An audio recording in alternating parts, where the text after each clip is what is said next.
Hello everyone, my name is Jackson Caesar and I am a private piano instructor.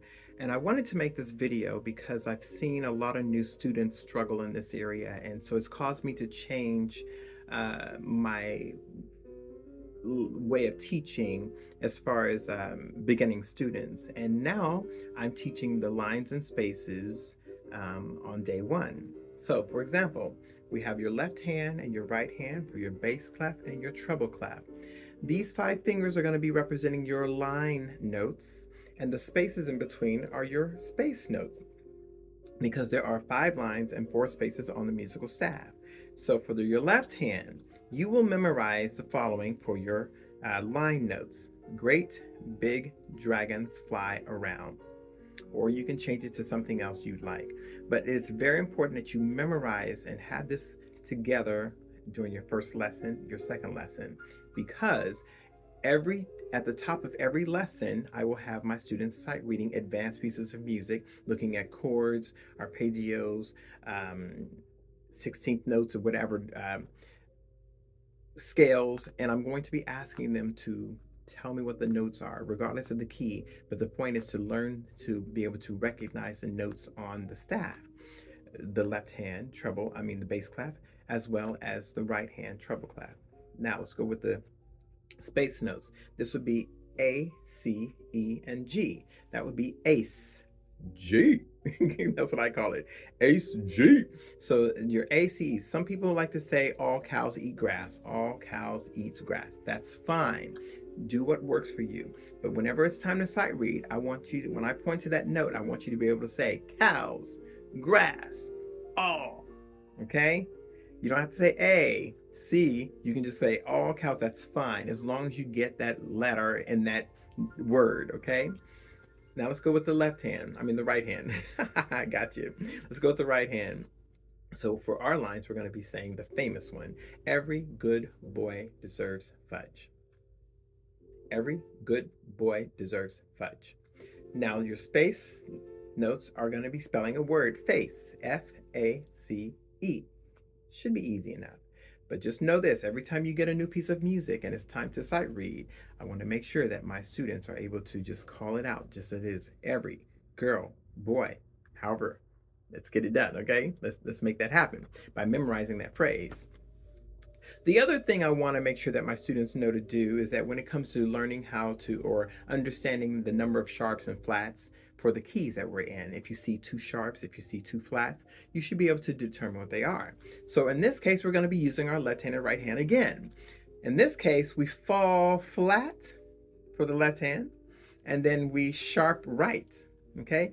We fall left, flat for the left hand, and we we raise sharp to the right, okay? We sharp right, fall flat, sharp right, fall flat. All right, so your left hand. So in this case, what we're dealing with here, to know how many sharps and flats there are, the key of C has no sharps and no flats, right? But the first sharp is G, and the following sharps would be D, A, E, B, and then F sharp. F sharp is not really used, so I don't really cover that one unless you're going to be an advanced student. Likewise, in the flats, the first flat is F. The next flats spell a word, bead. B flat, E flat, A flat, D flat. The other flat is G flat and C flat. I do cover the G flat on occasions, but the C flat I don't really cover, because you don't find too many people composing music in those keys unless you're advanced levels. So we're only going to deal with 5, okay? So in the major keys, we're going to deal with, so remember, we're sharping, right? So your first sharp, and this is the way we do it: G, D, A, E, B. These are the numbers of sharps: G, D, A, E, B. All right?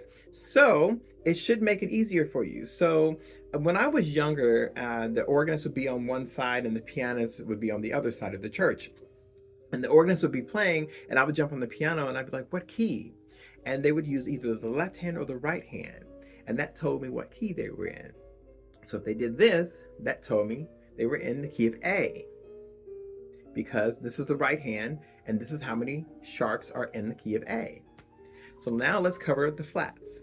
Same thing, we start with the first flat, F, B, E, A, D. Correction, I should say. F, B flat, E flat, A flat, D flat. Okay? And likewise at the church, depending on which hand that they use, I knew what key to play because of this hand being the flats, this hand being the sharps.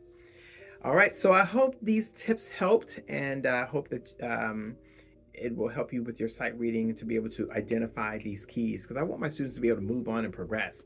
And if you can just memorize these things right up front, you will progress, okay? So just a quick review.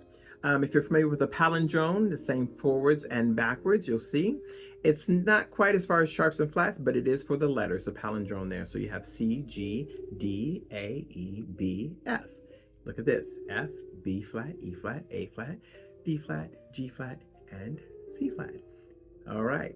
And then the number of sharps and flats, remember, so you had your sharps and then you had your flats. And so we did the 5. All right. And then, of course, learning your lines and spaces here for your left hand and your right hand. Okay. All right. Good luck with your piano playing and your sight reading. So that's step 1 for your sight reading. We'll get to the rhythm in the next video. All right. Take care. Bye-bye.